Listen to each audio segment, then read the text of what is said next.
गोपाल नहीं आएंगे, चाहे मुझे अपनी जान दांव पे लगानी पड़े, मैं तब तक ही लड़ाई लड़ूंगा। परही असुर अधम अभिमानी। अमृतपाल ने पाकिस्तान की मांग की, आज वो जेल में है। हाँ। और जो लोग हिंदू राष्ट्र की बात कर रहे हैं वो खुलेआम बैठे हैं। और तो बाहरी आक्रांताओं से अपना प्यार रखते हैं, उनसे तो भाईचारा हम कभी निभा ही नहीं सकते।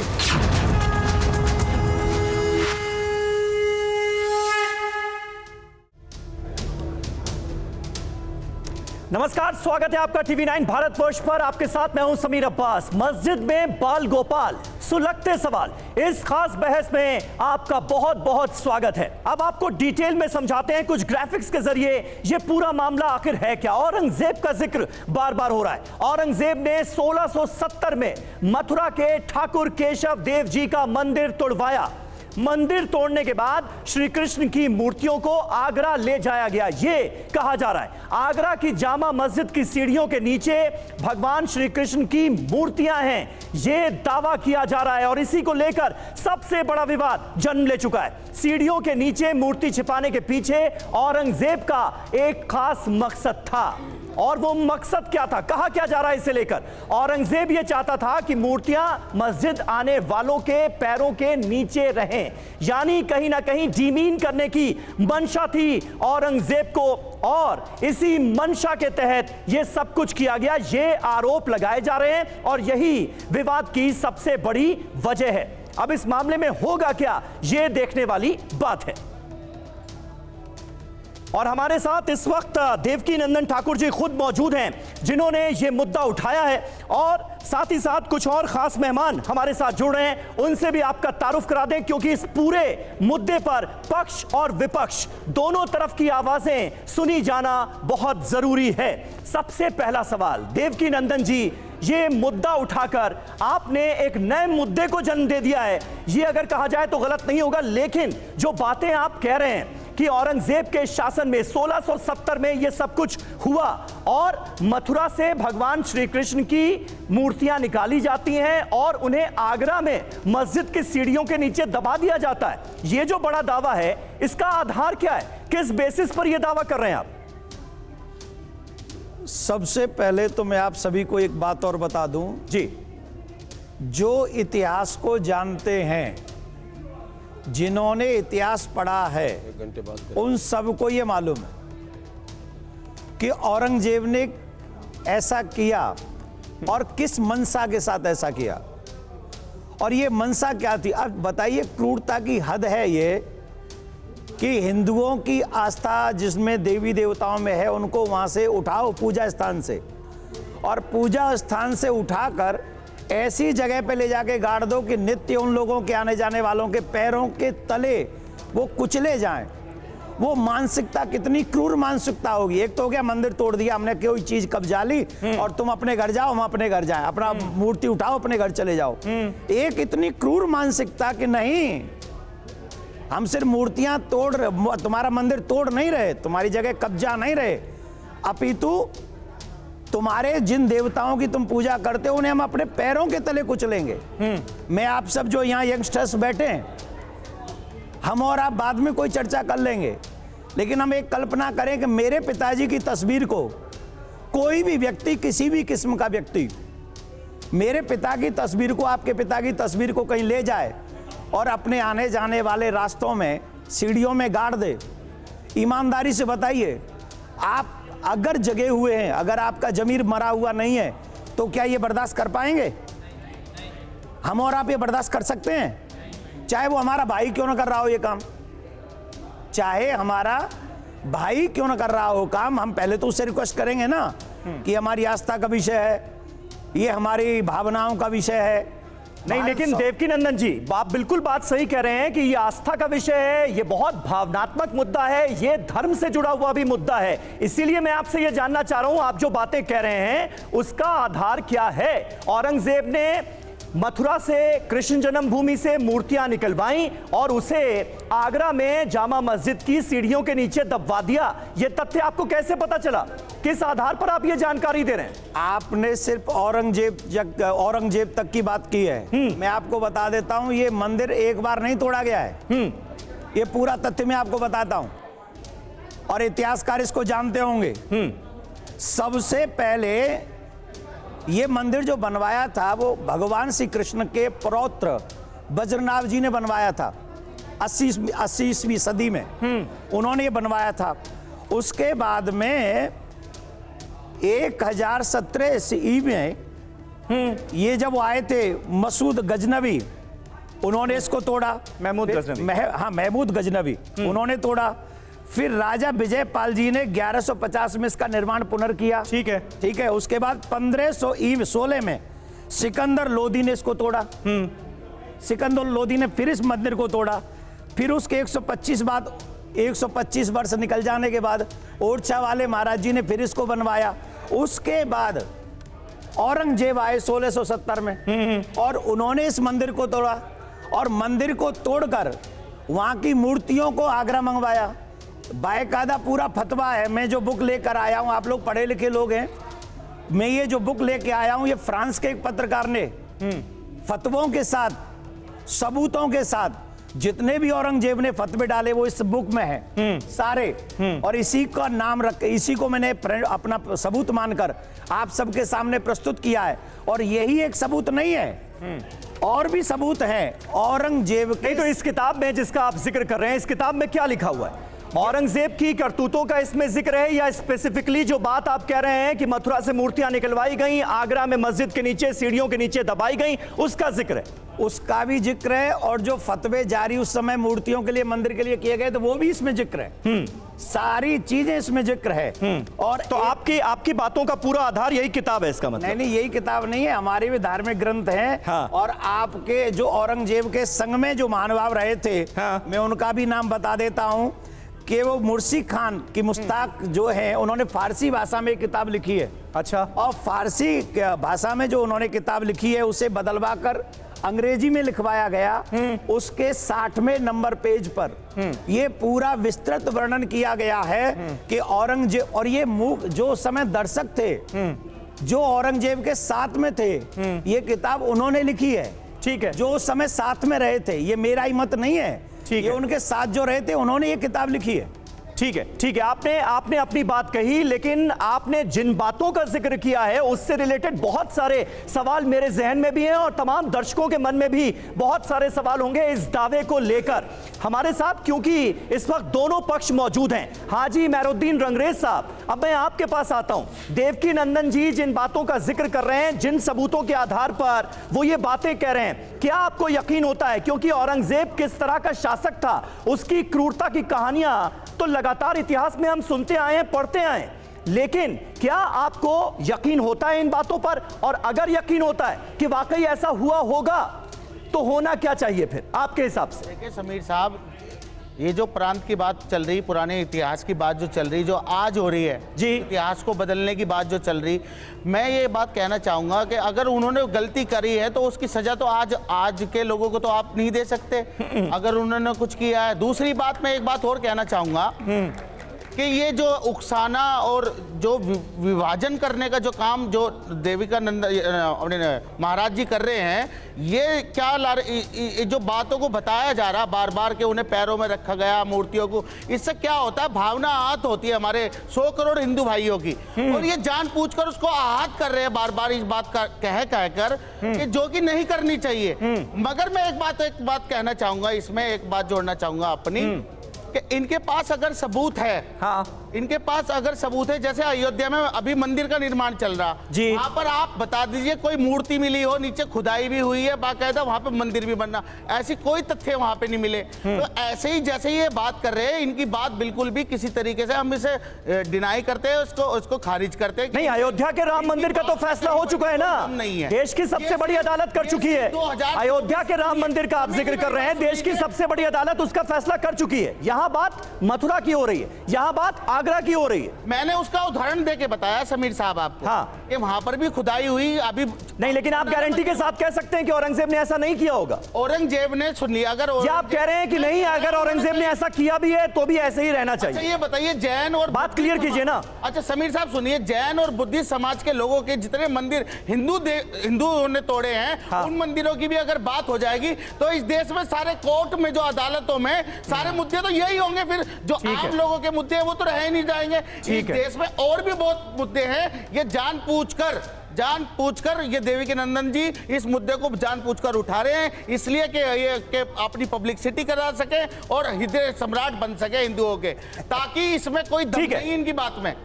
ठीक है, आपने नहीं, मैं आपके पास आऊंगा, जवाब देने का पूरा मौका मिलेगा। अभी हमारे पास वक्त खूब है और दोनों तरफ के जो हमारे मेहमान हैं वो अपनी अपनी बात रखना चाहते हैं। लेकिन जामा मस्जिद आगरा का जिक्र बार बार हो रहा है, तो जामा मस्जिद का इतिहास क्या है वो जरा अपने दर्शकों को बता देते हैं, समझा देते हैं और उसके बाद इस चर्चा को आगे बढ़ाते हैं, क्योंकि लोगों की भावनाओं को भड़काने के लिए इस तरह के मुद्दे जानबूझकर उठाए जा रहे हैं। ये हाजी साहब दावा कर रहे हैं। आगरा की जामा मस्जिद का इतिहास देश की सबसे बड़ी मस्जिदों में यह शुमार है। शाहजहां के शासनकाल में जामा मस्जिद का निर्माण हुआ, औरंगजेब के शासनकाल में नहीं, शाहजहां के शासनकाल में। आगरा की जामा मस्जिद को बेगम मस्जिद भी कहा जाता है। शाहजहां की बेटी जहां आरा ने मस्जिद का निर्माण करवाया था, इसीलिए बेगम मस्जिद।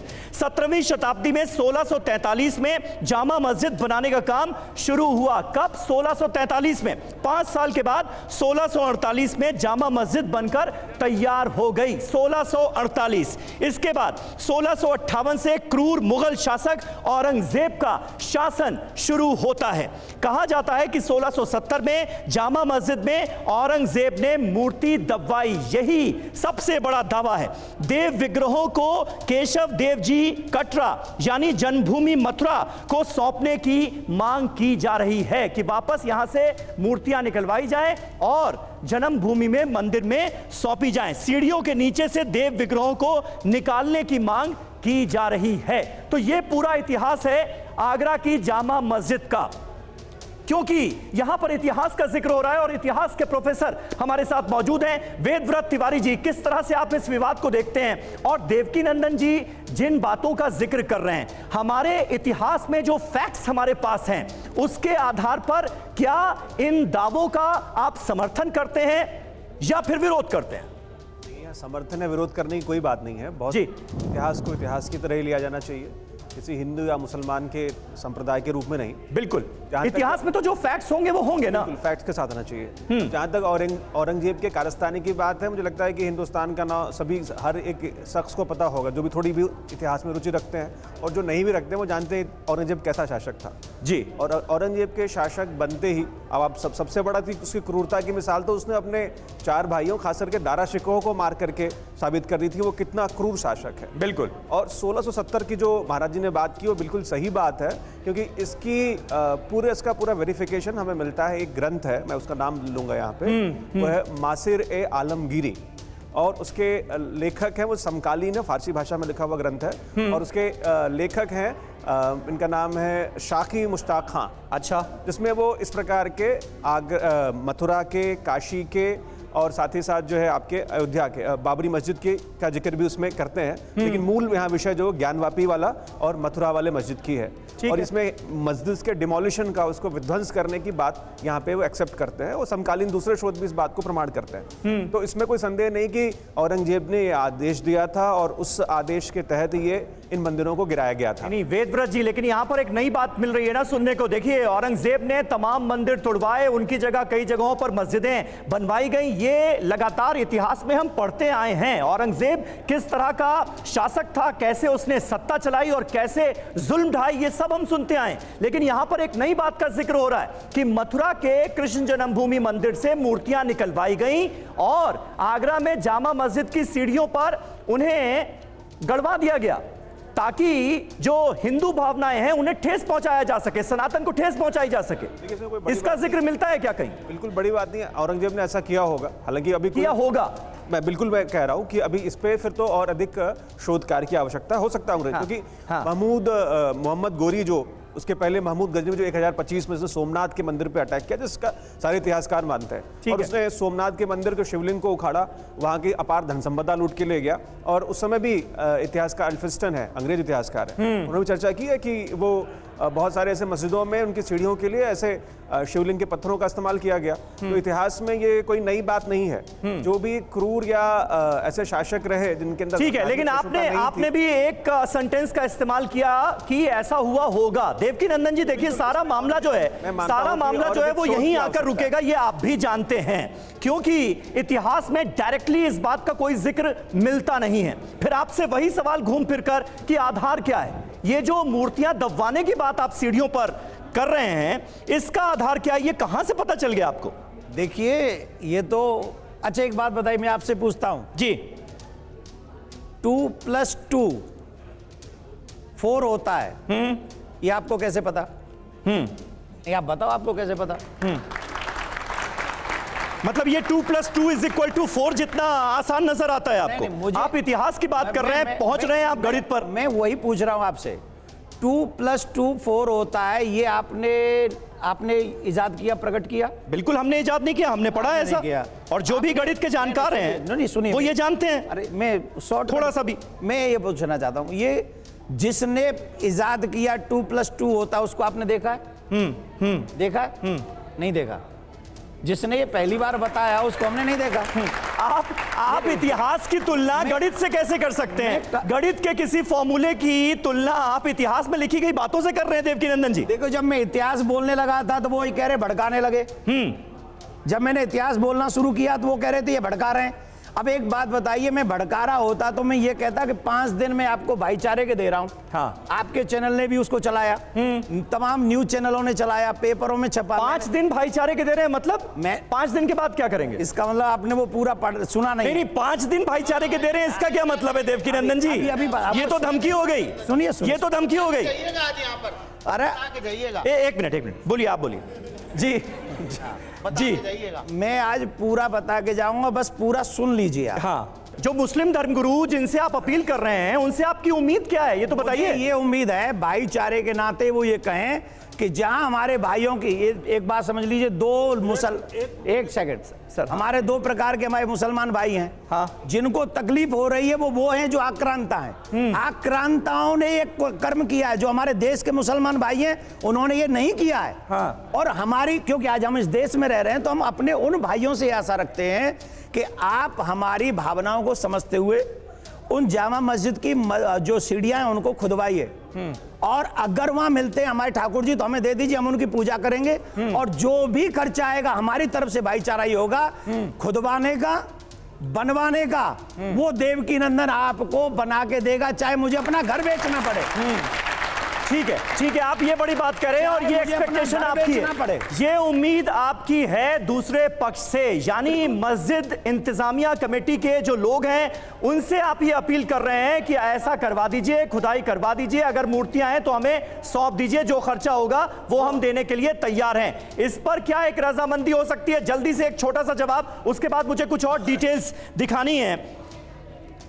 जी प्रोफेसर साहब। ये तो बहुत सिंपल सा क्वेश्चन आपने कर लिया। रजा साहब, मैं तो सबसे पहले आपको प्रणाम करता हूं महाराज जी। धर्मगुरु आप कथावाचक हैं, तो कथावाचक की तो अमृत वाणी, शरबत पानी, भंडारा ये काम है।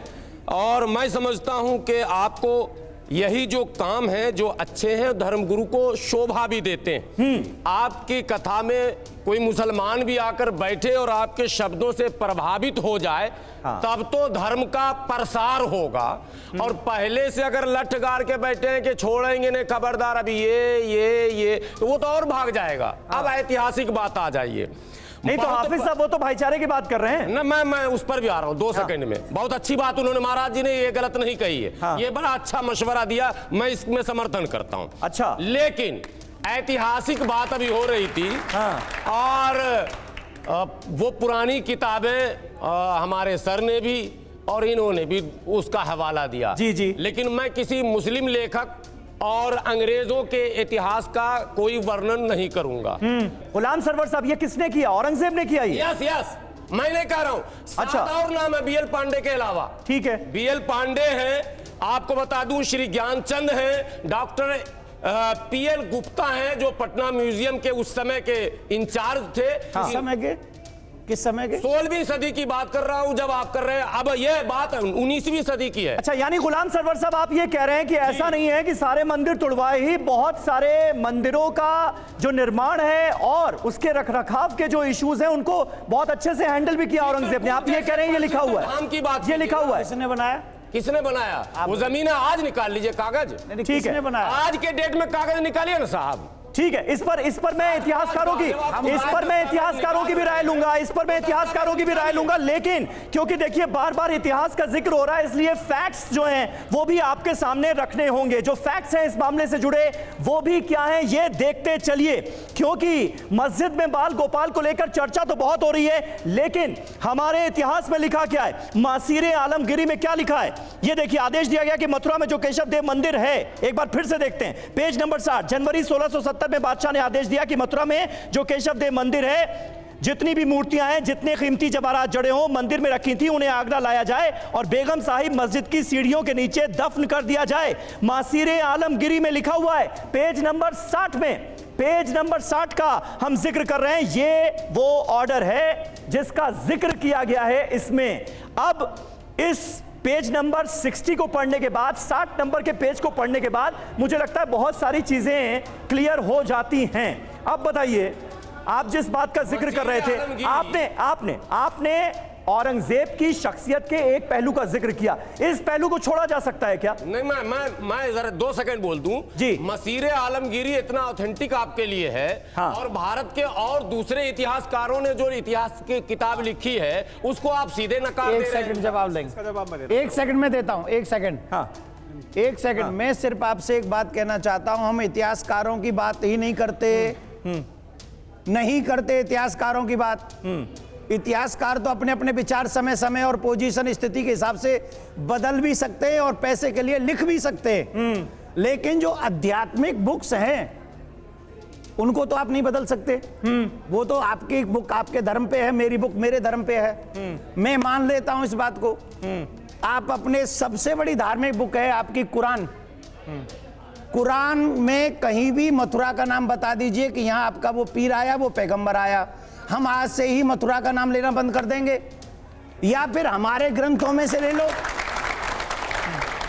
भाई। हम यहाँ देखिए, मैं आपसे लड़ने नहीं बैठा हूं यहाँ। हाँ, मैं लड़ने नहीं बैठा हूं। जो हमारे भारत के मुसलमान भाई हैं उनसे हम भाईचारा निभाना चाहते हैं, लेकिन जो बाहरी आक्रांताओं से अपना प्यार रखते हैं उनसे तो भाईचारा हम कभी निभा ही नहीं सकते।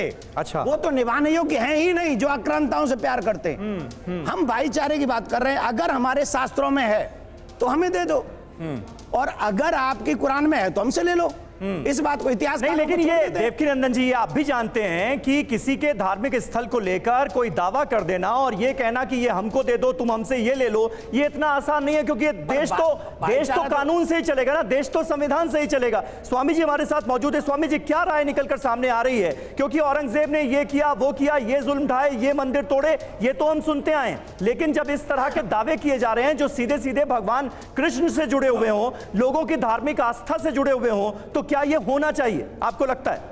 देखिए, यहाँ प्रश्न आस्था का भी है जी, और प्रश्न जो इतिहास की बात आप कह रहे हैं जी, तो 1952 का जो चुनाव हुआ, रामपुर से बिशन चंद्र सेठ चुनाव जीते और मौलाना आज़ाद हार गए थे। और मौलाना आज़ाद को जीत के लिए पंडित नेहरू ने वर्तमान मुख्यमंत्री पर प्रेशर दिया और जीत का जश्न जो है सो हार में परिवर्तित हो गया। तो वामपंथी और कांग्रेसी इतिहासकारों से हमको शिक्षा नहीं लेना है। प्रोफेसर नागेश ओक ने संपूर्ण संदर्भ को वर्णित किया है और रह गया प्रश्न यहाँ पर अहिंसा परमो धर्म के माध्यम से 1400 वर्षों में 57 देश इस्लामिक देश नहीं हुए, तलवार के बल पर हुए।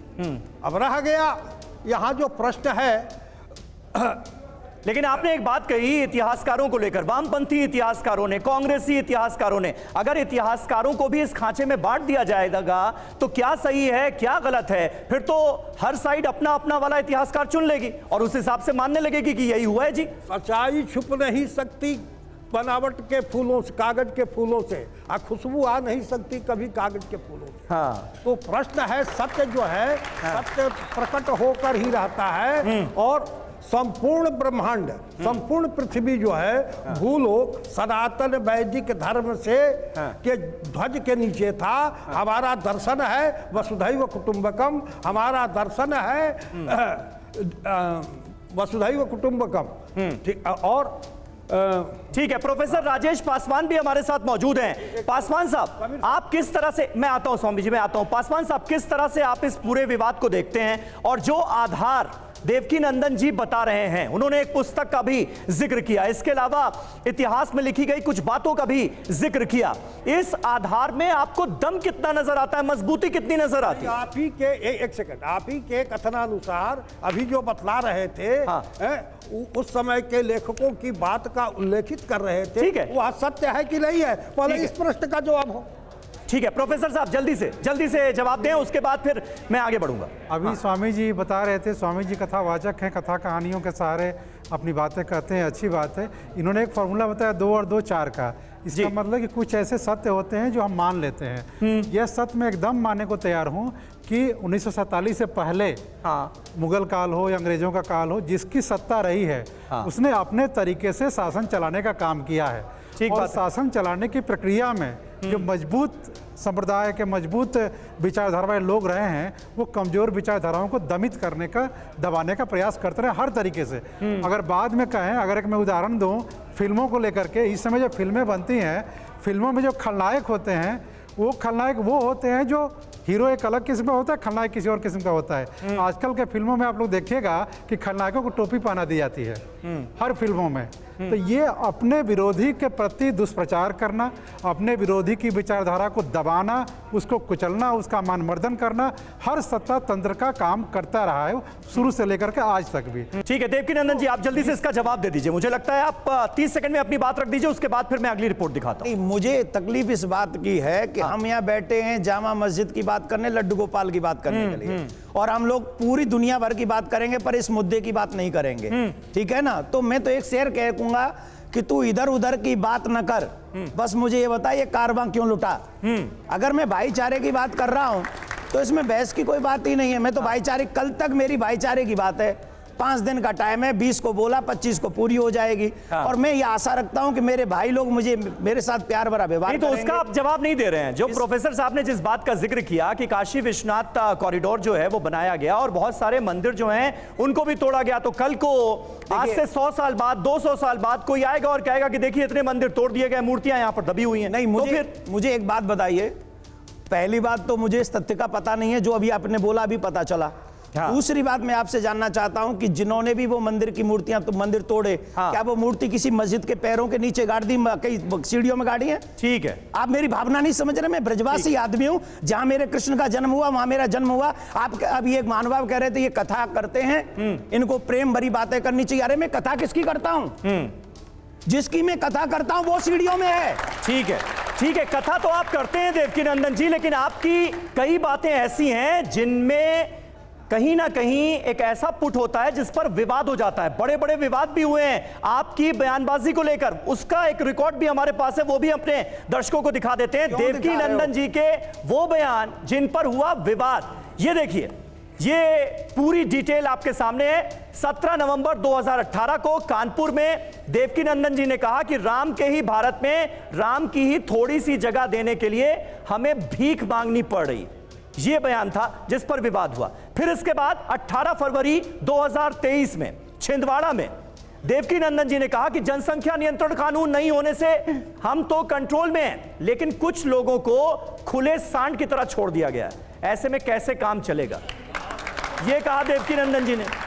अब 18 फरवरी 2023 में आ जाते हैं, छिंदवाड़ा का ही बयान है, जब तक जनसंख्या नियंत्रण कानून ना आ जाए हर हिंदू अपनी गोद में 5-5 बच्चे खिलाए। बताइए, जनसंख्या में हम सबसे आगे निकल गए हैं, चीन को भी पीछे छोड़ दिया है। और देवकीनंदन जी आप कह रहे हैं कि 5-5 बच्चे करें हिंदू। अब देखिए 2 अप्रैल 2023 में भोपाल में एक बयान दिया गया, वो भी आपके सामने है। हिंदू, जैन, बौद्ध सब एक ही वृक्ष की शाखाएं, सनातन धर्म मानने वालों को चादर और फादर से दूर रहना चाहिए, ये कहा देवकीनंदन जी ने, जिस पर भी खासा विवाद हुआ था। अब देवकीनंदन जी, ये जो ताजा बयान आपका है, ये क्यों ना माना जाए कि ये भी एक नया विवाद खड़ा करने की कोशिश है? नहीं नहीं नहीं, देखिए आप अगर पूरे बयानों को देखेंगे, मैंने कहीं भी कोई ऐसी बात नहीं की जिससे हमारा सनातन, जिससे हमारा भारत परेशान हो, डिस्टर्ब हो। अब एक बात बताइए, राम की भूमि है कि नहीं? यहाँ भगवान श्री राम ने राज्य किया, वहां हमें कोर्ट का प्रतीक्षा करना पड़ता है 20-50 साल, तो ये इसमें हानि कहां है? नहीं, लेकिन आपको देश की अदालतों में तो विश्वास होना चाहिए ना। अगर कोई मामला देश की अदालत में पहुंचा है तो अदालत से उसका फैसला होगा। फिर मैं एक और बयान दे दूंगा। और आप भाई, देश तो कानून और संविधान से ही चलेगा ना। और आप ये मानेंगे कि हमारा देश जो है ये एक सेकुलर मुल्क है और यहां पर सभी धर्मों के लोग मिलजुल कर रहते हैं, तो आपको बयानों में वो गंभीरता तो नजर आनी चाहिए ना आपके। मेरे हर बयान में गंभीरता है, इस राष्ट्र के भविष्य को देखकर और युवाओं को सुरक्षित देखना चाहता हूं, इसलिए मेरे बयान में वही उद्देश्य रहता है जिससे ये देश और मेरे देश के बच्चे सुरक्षित रहे, हमारा संस्कार सुरक्षित रहे। ठीक है, समीर चौगांवकर जी हमारे साथ यहां पर मौजूद हैं। समीर जी, कि आखिर क्या वजह है कि राम मंदिर आंदोलन के बाद आरएसएस ने अपने आप को बाकी सारे आंदोलनों से दूर रखा? चाहे काशी विश्वनाथ को लेकर बात हो, मथुरा के मंदिर को लेकर बात हो, आरएसएस का रुख बिल्कुल क्लियर नजर आता है कि बाकी आंदोलनों में आरएसएस की कोई भूमिका नहीं होगी। अब ये जो ताजा विवाद है आगरा की मस्जिद को लेकर, इसे आप कैसे देखते हैं? देखिए, संघ प्रमुख मोहन भागवत जी ने बहुत स्पष्ट कर दिया था जब अयोध्या का वर्डिक्ट आया था कि यह एक ऐतिहासिक मामला था और संघ इसमें पूरी तरीके से सहभागी था। लेकिन अब इसका सॉल्यूशन जो सुप्रीम कोर्ट के माध्यम से आ चुका है, तो इस वर्डिक्ट को हिंदू समाज और मुस्लिम समाज दोनों स्वीकार करे और आपस में मिलकर रहे। संघ ने बहुत साफ कर दिया था कि इसके बाद संघ किसी भी तरह के आंदोलन में, जो मंदिर से निर्माण से आंदोलन होंगे किसी अन्य मुद्दे को लेकर, उस पर नहीं पड़ेगा और जन जागरण के काम में संघ वापस लौटेगा। ठीक है। तो मुझे लगता है कि संघ प्रमुख ने इसके बाद भी, अभी कुछ दिन पहले संघ प्रमुख ने कहा था नागपुर में अपने उद्घोषण में कि हर मस्जिद के नीचे शिवलिंग नहीं ढूंढना चाहिए। मोहन भागवत जी का कहना बिल्कुल बराबर था। लेकिन अगर कुछ मुद्दे ऐसे हैं कि जहां पर ऐसा लगता है कि वहां पर औरंगजेब ने या किसी भी मुगल आक्रांता ने मंदिर तोड़कर वहां पर मस्जिद का निर्माण किया है और वहां पर मूर्ति दबी हुई है, तो मुझे लगता है कि उसकी जांच होना चाहिए। इसको दोनों पक्षों को बैठकर संवाद में आपने बैठकर संवाद करना चाहिए और मामले को सुलझाना चाहिए। अगर यह संवाद से मामला नहीं सुलझता है तो हाई कोर्ट के दरवाजे खुले हुए हैं, न्यायालय के दरवाजे खुले हुए हैं। इस मामले में संवाद और न्यायालय दो ही तरीकों से मामला का पटाक्षेप हो सकता है। लेकिन मेरा एक बात यह भी कहना है, अपने मुस्लिम भाइयों से भी मैं एक बात कहना चाहता हूं कि हिंदू समाज के लोग किसी भी मामले में बहुत ज्यादा एग्रेसिवली बोलते नहीं है। अगर किसी मामले की कोई बात निकल कर आती है तो उन्हें भी खुद होकर आगे बढ़ के कहना चाहिए कि ठीक है, अगर से आपको लगता है कि यहाँ पर ठाकुर जी की मूर्ति दबी हुई है जीनों के नीचे, तो हम इसकी जांच करवा लेते हैं। अगर निकलती है तो ये जगह हम आपको देने को तैयार है। मुझे लग रहा है मुस्लिम समाज को यह बड़प्पन दिखाना चाहिए, सामाजिक रूप से भी और समाज में रहने के रूप से, दोनों समाजों के लिए जरूरी है। और संघ की दृष्टि से मैं ठीक है, लेकिन देवकीनंदन जी, जिस बात का भी जिक्र समीर जी ने भी किया और ये बयान हम सबने सुना, आरएसएस चीफ मोहन भागवत ने यह साफ तौर पर कहा कि हमें हर मस्जिद के नीचे शिवलिंग नहीं ढूंढना चाहिए। आप भी तो वही कर रहे हैं, आगरा की मस्जिद के नीचे आप श्री कृष्ण जी की मूर्ति ढूंढ रहे हैं। नहीं, मोहन भागवत जी ने यह कहा कि हमारा संघ डायरेक्टली इन्वॉल्व नहीं होगा। उन्होंने ये तो नहीं कहा कि कोई भी सनातनी इन्वॉल्व नहीं होगा। मैं तो उन्होंने कहा हर मस्जिद के नीचे शिवलिंग नहीं ढूंढना चाहिए। हिंदुओं भी नहीं ढूंढ रहे, हम मस्जिद के नीचे नहीं, हम सीढ़ियों के नीचे गोविंद ढूंढ रहे हैं। तो वो सीढ़ियां भी तो मस्जिद का ही हिस्सा है ना? नहीं, तो वो देखो, मस्जिद में तो सब लोग जाके नमाज अदा करते हैं। ठीक है, तो नहीं, एक सेकंड, हाँ, जहां मस्जिद में जाके सभी लोग नमाज अदा करते हैं, सीढ़ियों का इस्तेमाल जाने के लिए होता है। हम लोग ये प्रयास कर रहे हैं कि हम भाईचारा निभाने की बात है ना, तो मेरे कृष्ण, और ये उस समय के लोगों ने बताया है कि वहां कृष्ण दबे हुए हैं। अगर वहां कृष्ण दबे हुए हैं तो मेरे लिए जिंदा रहना मूर्खता वाली बात है और धिक्कारी की बात है। ठीक है आप अच्छा मैं मान लेता हूं कि नहीं है, एक सेकंड मैं मान लेता हूं नहीं है, लेकिन हमारे संशय को मिटाने के लिए सिर्फ सीढ़ियों का भाग थोड़ा जांच हो जाए, उसमें हमारे भाइयों का क्या नुकसान होगा। लेकिन देवकी नंदन जी, जैसे आप अभी कह रहे हैं, कल को कोई और कहेगा कि फलाना मस्जिद के नीचे कुछ और मूर्तियां दबी हुई हैं, तो फिर उस मस्जिद की भी खुदाई हो, फिर देश में तमाम मस्जिदों की खुदाई हो क्या? राम एक सेकंड, हाँ एक सेकंड, मैं आता हूं, सब पर बात करेंगे। मैं आपको बात बता रहा हूं देवकी जी, हम सभी सनातनियों के लिए 3 देवता बहुत ज्यादा प्राण से भी प्राण है। हाँ। राम, कृष्ण और शिव, ये हम सब जानते हैं। काशी में शिव है, अयोध्या में राम है और मथुरा में, ये सब जानते हैं, सबको मालूम है। जब तक राम मंदिर पर निर्णय भी नहीं आया था, मैंने उस समय ये बात कही थी कि भाईचारा हमसे निभाओ भैया, हम भी निभाना चाहते हैं, हम नहीं चाहते हमारे भारत में हम लोग एक दूसरे से अलग हों, तो ये 3 जगह हमको दे दो, क्योंकि हिंदुओं का ये समझ लो जैसे आप लोगों का मक्का मदीना है, वैसे ही हिंदुओं की ये 3 जगह हैं। हम अपने प्राण दे सकते हैं पर अयोध्या जाना नहीं छोड़ सकते, काशी जाना नहीं छोड़ सकते। चलिए ठीक है, आपकी इसी बात के साथ मथुरा का जिक्र बार बार हो रहा है, क्योंकि यही दावा किया जा रहा है कि मथुरा से मूर्तियां ले जाई गईं और आगरा में शाही मस्जिद की सीढ़ियों के नीचे उसे दबा दिया गया। अब मथुरा को लेकर विवाद क्या है, श्री कृष्ण जन्मभूमि को लेकर विवाद क्या है, यह भी आपको बता देते हैं। दावा है कि औरंगजेब ने 1669 में श्री कृष्ण मंदिर को तुड़वाया, भव्यता से चिढ़कर मंदिर तुड़वाया गया और ईदगाह का निर्माण करवाया गया। हिंदू पक्ष का दावा क्या है, श्री कृष्ण का जन्मस्थान उसी ढांचे के नीचे, यह दावा है। ईदगाह को हटाने के लिए कोर्ट में मामला चल रहा है। कहा जाता है कि 1935 में इलाहाबाद हाई कोर्ट ने विवादित जमीन सौंप दी थी। वाराणसी के हिंदू राजा को मथुरा की विवादित जमीन सौंप दी गई थी। 1951 में श्री कृष्ण जन्मभूमि ट्रस्ट भी इसे लेकर बनाया गया। अब यह मामला जो है यह भी अदालत में है, जिसे शाही ईदगाह और श्री कृष्ण जन्मभूमि विवाद के नाम से जाना जाता है। इसमें अदालत क्या फैसला करती है, इस पर भी सबकी नजरें होंगी। लेकिन हाजी रंगरेज साहब, जिस बात का जिक्र देवकी नंदन जी कर रहे हैं, क्या यह बड़ा दिल दिखाया जा सकता है ताकि उनके मन में जो संशय है वो दूर किया जा सके? देखिए, मैंने अभी समीर जी आपको बताया है, प्लेसेस ऑफ वर्शिप एक्ट इसलिए ही लाया गया था कि इसके बाद कोई विवाद ना हो, जिसकी वजह से आपस में जो है डिवीजन ना हो। ठीक है। दूसरी बात एक बात है कि नहीं, ये तो कानून की बात होगी, वो कह रहे हैं आपसी भाईचारे में निपटा लीजिए ना मामला। मैं जवाब देना चाहूंगा, जो आक्रांत आए थे उन्होंने किया, उनकी सजा आप आज के लोगों की सजा नहीं दे सकते। नहीं, लेकिन हाजी साहब यही तो वो कह रहे हैं कि ये अपमान अभी भी हो रहा है। उनके हिसाब से ये अपमान अभी भी हो रहा है क्योंकि सीढ़ियों के नीचे मूर्तियां हैं। जो मस्जिद है वो एएसआई के अंडर में आती है, सुन लीजिए पूरी बात, एएसआई के अंडर में आती है। ठीक है, आपके पास कानून है, कानून के तहत आप न्यायालय जा सकते हैं, अपनी बात रख सकते हैं। मगर ये जो आप कह रहे हैं मैं 5 दिन का अल्टीमेटम दे रहा हूं, ये तो ये वो दोहराना चाहते हैं ना, 90 का दशक दोबारा से दोहराना चाहते हैं, जैसे बाबरी मस्जिद को शहीद कर दिया गया। एक सेकंड लूंगा मैं। गुरुजी, आपकी इन बातों से हम सहमत बिल्कुल भी नहीं है। आप बार बार भाईचारे की बात कर रहे हैं, आपके कई सारे, हमने भी आपकी कई सारी डिबेट में आपके साथ इससे पहले भी हम रहे हैं। ठीक है, आपके वहां पर क्या वक्तव्य रहे, आपके हमेशा कभी भाईचारे की बात आपने कभी करी नहीं। आप पहले जब ये कहते थे कि हिंदुओं को नहीं, आज तो वो कर रहे हैं भाईचारे की बात। हाजी साहब, आज तो हम सबके सामने की उन्होंने। लेकिन देवकी नंदन जी, आप ये जो अल्टीमेटम दे रहे हैं, ये 5 दिन का अल्टीमेटम क्या है? आप कह रहे हैं मैं 5 दिन का इंतजार करूंगा, उसके बाद क्या कर देंगे? और किसको धमका रहे हैं आप? मैं धमका रहा हूं? अरे संविधान ने मुझे भी तो कुछ राइट दिए कि नहीं? हाँ। कि सारे राइट इन्हीं को दे दिए, मुझे भी तो कुछ दिए। हाँ। अब मैं बताता हूं, जिस समय महाभारत का युद्ध हुआ, भगवान श्री कृष्ण नहीं चाहते थे ये युद्ध हो, वो शांति दूत बनकर गए थे दुर्योधन के पास और दुर्योधन से ये बात कही थी, भैया हम तुमसे युद्ध नहीं चाहते, तुम एक काम करो, आधा राज्य नहीं दे सकते तो 5 महल दे दो, 5 महल नहीं दे सकते 5 जो है घर ही दे दो, झोंपड़ी दे दो, पर तुम युद्ध मत करो।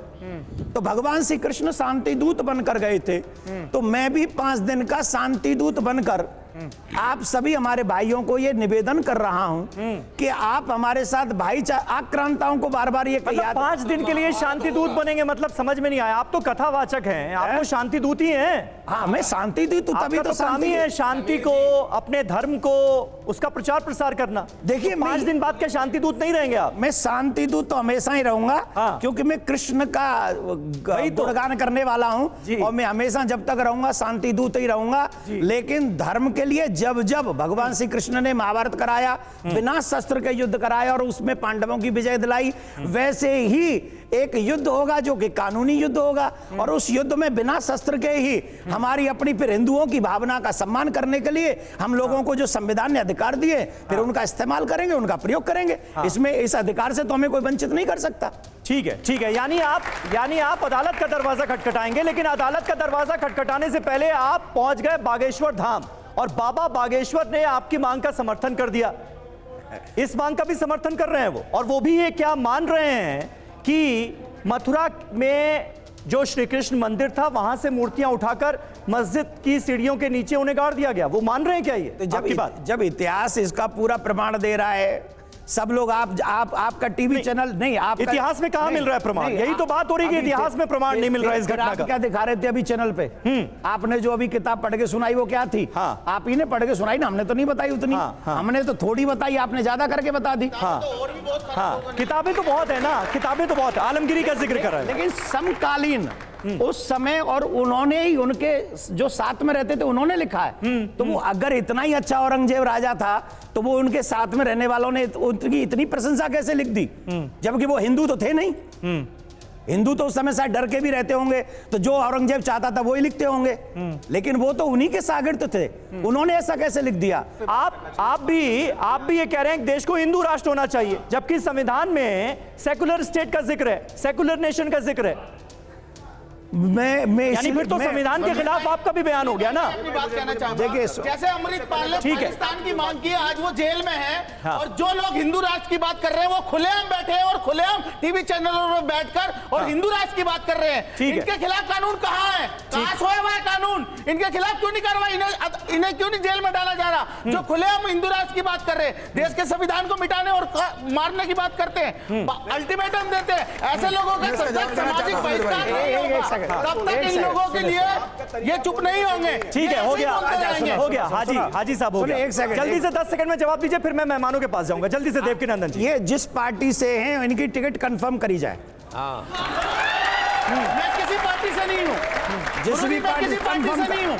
ये अगर मेरे जेल जाने से इनको टिकट मिलती हो तो मैं 4 दिन जेल में रह लूंगा, क्योंकि वहां मेरे कृष्ण जी का जन्म है। नहीं, पर इन्हें नेता बनाओ, संविधानिक बात इन्हें नेता बनाओ। अगर आप गैर संविधानिक बात करेंगे तो हम डिमांड करेंगे, मगर शासन प्रशासन आपके मामलों में बिल्कुल भी सोया हुआ नजर आ रहा, बिल्कुल भी कहीं कहीं नजर नहीं आ रहा। हिंदू राष्ट्र की मांग आप कैसे कर सकते हैं? इसलिए करना चाहता हूं, सुनिए, हिंदू राष्ट्र की डिमांड इसलिए करना चाहता हूं कि आज सेकुलर कंट्री में, इसी दिल्ली में हमें कृष्ण राम जन्मभूमि की या राम जी की यात्रा निकालने की परमिशन नहीं मिलती है, इसलिए हमें हिंदू राष्ट्र चाहिए। नहीं, कानून से ही चलेगा ना भाई, आपको इजाजत तो मांगनी पड़ेगी ना। ये एडमिनिस्ट्रेशन ही इजाजत। एक मिनट हाजी साहब, एक मिनट, विद्वान हूं मुझे, हाजी साहब, एक मिनट, विद्वान हूं।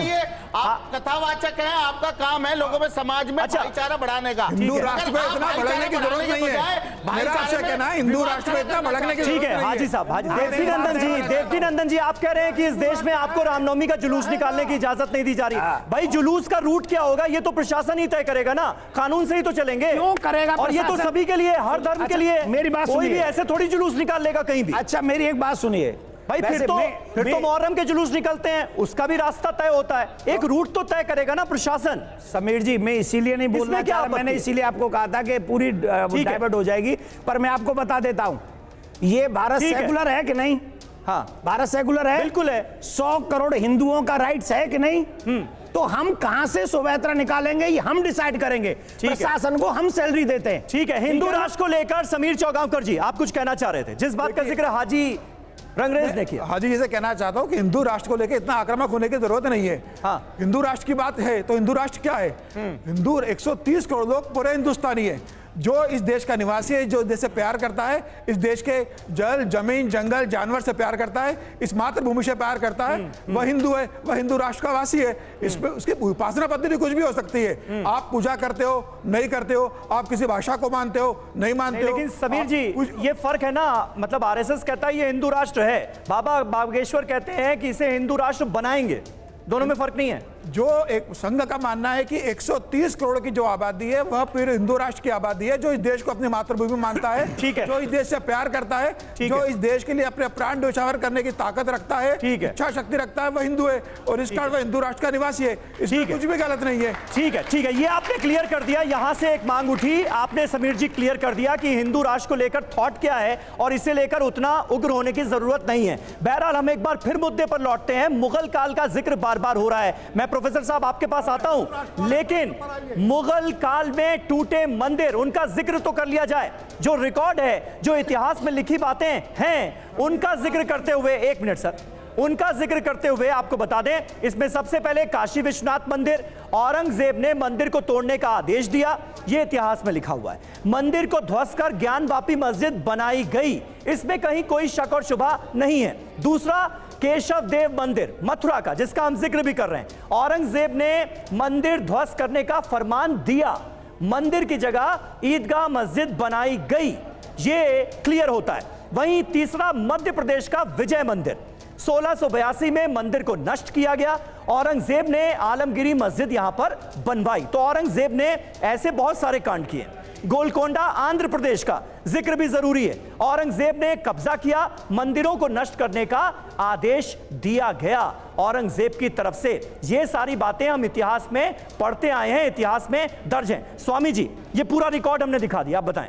हिंदू राष्ट्र का जो प्रश्न है, संविधान की बार बार जो बात हो रही है, संविधान की जो मूल प्रति है उसमें 28 चित्र हैं। उन चित्रों के द्वारा क्या प्रदर्शित हो रहा है, तो आपके माध्यम से भारत सरकार से मैं मांग करता हूं कि संविधान की जो मूल प्रति है उसको जो है प्रकाशित करवाकर और जनता में बांटा जाए। सही बात है, जो होगा, सच्चाई आनी चाहिए, जो होगा वो कानून के हिसाब से ही होगा। जल्दी से 10 सेकंड में अपनी राय रखिए, उसके बाद फिर मुझे ऑडियंस के पास जाना है। सर, देवकी नंदन महाराज ने एक बात कही थी, आपने ध्यान ही नहीं दिया, पूरा इशू आप चेंज कर रहे हैं। हाँ। इन्होंने कहा था क्या आपके कुरान में मथुरा या और दूसरी जगहों का जिक्र है क्या? मैं ऑडियंस से कहूंगा, भारत के भविष्य बैठे हैं, कुरान में बहुत प्रसिद्ध है, वाले कुल्ले कौमिन हाद, धरती का कोई ऐसा जगह नहीं, कोई ऐसी भाषा नहीं जहां अवतार नहीं आए हो, और कृष्ण भगवान भी अवतार ही हैं। ये आप पहले नोट कीजिए। अब दूसरी बात, अब मैं 10 सेकंड और थोड़ा समीर भाई दीजिएगा समय। गोस्वामी तुलसीदास जी, अभी आपने एक पंक्ति पढ़ी थी, यदा यदा ही धर्मस्य, पंक्ति नहीं, श्लोक, श्लोक जो पढ़ा था आपने गीता का, यदा यदा ही धर्मस्य, सारांश उसका यही है कि जब जब धर्म पर संकट होता है, उसी से मिलती जुलती बात लगभग जो है रामचरितमानस में है। जब जब होई धर्म की हानि, बरही असुर अधम अभिमानी। क्या बात है, क्या बात है। तब तब धर प्रभु विविध शरीरा, हरहि दया निधि सज्जन पीड़ा। अब एक सवाल इसमें पैदा होता, यदा यदा ही धर्मस्य पूरा पढ़ेंगे और इसका भी अर्थ निकालेंगे। विद्वान महाराज से के सामने तो हम कुछ भी नहीं, ABCD भी नहीं है, जो रात दिन तो यही प्रवचन करते हैं। ये एक बड़ा सवाल, चूंकि आपने धर्म से पूछा, कुरान से तो हमने कह दिया है, हम मानते हैं मोहम्मद साहब से पहले चाहे बुद्ध हो, चाहे भगवान कृष्ण हो, चाहे राम हो, सब अवतार हैं। इसलिए कि सब लोग अपने समाज में रिफॉर्म के लिए जाने जाते, सबों ने समाज को एक सही दिशा दी, एक प्रचार। नहीं तो कहना क्या चाह रहे हैं आप? तो ये कि मतलब ये क्रूरता जब हो रही थी तो किसी ने अवतार क्यों नहीं लिया, आप ये कह रहे हैं? अगर डिबेट धार्मिक हो तो भी जवाब तो देना, तो भी निकल जाएगा निष्कर्ष, और हिस्टोरिकल डिबेट हो तो भी निष्कर्ष निकलेगा। अब एक लास्ट पॉइंट, इसी पर अरे आपने ये बहुत महत्वपूर्ण सवाल उठा दिया है। देवकी नंदन जी जल्दी से जवाब मुझे सुनिए। मैं इनके प्रश्न का, जब जब हो धर्म के आने बाढ़े असुर अधम अभिमानी, तब तब धरे प्रभु विविध शरीरा, विविध का चर्चा नहीं किया इन्होंने, विविध शरीरा है, विविध शरीरा, वो ऑलवेज नहीं आते, कभी कभी अपनी शक्तियों को भी भेजते। और जब सुनिए ना, अरे सुनिए ना, हम कथावाचक, हम हूं कथावाचक, सुनो। जब जब जिन जिन आतताइयों ने वो कार्य किए, तब तब भगवान ने अपनी दिव्य शक्ति देकर कुछ राजाओं को भेजा, और उन राजाओं को भेजकर उन मस्जिदों को तोड़वाया, फिर वहीं पर मंदिर बनवाया। कहां? कृष्ण जन्मभूमि पे। पहले आपने मंदिर तोड़े, उसी जगह पर हमारे धार्मिक राजाओं ने तुम्हारी मस्जिद तोड़ी और फिर तुमने मस्जिद मंदिर तोड़े, फिर राजाओं ने, ये इतिहास है कृष्ण जन्मभूमि का, सच हो गई। ये कृष्ण जन्मभूमि का इतिहास है। अब सुनिए मेरी बात। लेकिन देवकीनंदन जी, ये सिलसिला तो गलत था ना, ये आप भी मानेंगे? क्यों गलत बंद होना चाहिए ना? ये पहले किसने किया शुरू? अब तो एक आजाद मुल्क है भारत। अब मैं बता देता हूं, 1947 के बाद, अभी मेरी बात एंड नहीं हुई, आप 1947 के बाद स्टेटस को मेंटेन करके रखना है, ये हमारे देश का कानून कहता है। समीर जी, अभी जवाब दीजिए। हाँ, सुनिए, अभी औरंगजेब के क्रूर अत्याचारों को समाप्त करने के लिए भगवान ने हमको और आपको भेजा है कि हम लोग निकाल के लाएंगे ठाकुर जी को। अच्छा ठीक है, इस आप दीजिए। यहाँ से कोई पूछना चाहता है? यहाँ से कोई पूछना चाहता है? कोई नहीं पूछना चाहता? क्यों नहीं उस विदेशी को भगाया? ठीक है, अच्छा देखिए, अरे ऑडियंस का सवाल भी तो ले लीजिए, सवाल ले लीजिए। आप बोल रहे थे अभी मौलाना साहब, ऐसे लोगों को जेल में डालना चाहिए। हमारे मौलाना साहब सुनिए तो, सुनिए जी जी, बोल क्या रहे थे कहना कि चाहते हैं? भारत ऐसे लोगों को जेल में डालना चाहिए। तो हमारा इतिहास हमको पढ़ाया नहीं जा रहा है, तो हमारे लोग कैसे जानेंगे? इतिहास नहीं पढ़ाया जा रहा? अभी देख नहीं रहे आप कितने नाम गिना दिए उन्होंने। अभी आपने देखा दिल्ली में कितने रोड है, कोई महापुरुष के नाम से रोड है, कोई राम के नाम से रोड है? नहीं है ना। क्यों नहीं है? क्योंकि हमारे कई जगहों पर है, कई जगहों पर है। अब हुआ है ना, जब आवाज उठाई है। और पहली बात, जब इनको ये बोल दिया है कि हम पूरा खर्चा उठाने के तैयार है, आपकी मस्जिद का थोड़ी है, अगर हमारे केशव देव है तो हमको क्यों नहीं दे रहे हैं भाई? इनकी क्या इसमें है? हम पूरा हाजी साहब, हमारे आराध्य है वो। हाजी साहब जवाब दीजिए, दिक्कत क्या है? देखिए, दिक्कत की आपने भी बहुत अच्छी बात बताई कि वो एसआई प्रोटेक्ट जगह है जी। दूसरे के ये कानूनी पहलुओं का काम है, ये ना हम तय कर सकते, ना ये गुरुजी तय कर सकते उस मसले में। हाँ। क्या ये अगर इन्हें लगता है, ऐसे सबूत है इनके पास, तो जाइए कोर्ट, ये रोज हमें अदालत में जाइए। प्रोफेसर पासवान, यही रास्ता है ना, फिर अदालत का दरवाजा खटखटाना होगा ना। एकदम। अगर कल को मैं कहूं कि इस जमीन के 200 नीचे जाइएगा तो मेरी एक संपत्ति पड़ी है जी, कि आप क्या कीजिएगा उसके बाद। खैर, लेकिन इस सारे मसले पे जो हिडन एजेंडा है, इस सबके पीछे जो राजनीति है, मैंने कहा पहले कि धर्म और राज सत्ता का समन्वय, कि आम जनता के जरूरी मुद्दों से ध्यान हटा करके और दूसरे गैर जरूरी मुद्दों पे बहस चलती रहे। एक उदाहरण हमारे सामने है। जी, आप बड़ी महत्वपूर्ण बात करें। आप कह रहे हैं इसके पीछे कोई ना कोई हिडन एजेंडा है। ये बताइए समीर जी, क्या ऐसा मुमकिन है क्या? इसलिए इस मुद्दे को तूल दिया जा रहा है कि भाई सारे मामले तो चल ही रहे हैं, उधर शाही ईदगाह वाला मामला भी चल रहा है, कृष्ण जन्मभूमि वाला चल रहा है, काशी विश्वनाथ वाला चल रहा है, ज्ञानवापी वाला, और अब एक और मामला हो जाए। नहीं, मुझे नहीं लगता। मुझे लग रहा है कि ये हिडन एजेंडा कह के जानबूझ करके इन मुख्य मुद्दों से ध्यान भटकाया जा रहा है। मुझे लग रहा है कि स्वामी जी ने जो बात कही थी कि भाई अयोध्या में राम मंदिर बन गया है, कृष्ण में मथुरा में कृष्ण जी का जन्म स्थान है, शिव जी का बनारस में वो 12 ज्योतिर्लिंग है, तो हिंदुओं के पास तो 3 देवताओं के जो आराध्य हैं उनके लिए जगह मांगी जा रही है। और जहां ऐसा लग रहा है कि वहां पर अगर मथुरा में इस तरह की, तो मथुरा में तो कृष्ण जन्मभूमि मंदिर है ना। अगर कृष्ण जन्मभूमि है, लाखों करोड़ों हिंदू लोगों का, पूरे हिंदुस्तान में नहीं पूरे दुनिया भर के हिंदुओं के लोगों का तीर्थ स्थान है, लोग वहां दर्शन करने आते हैं।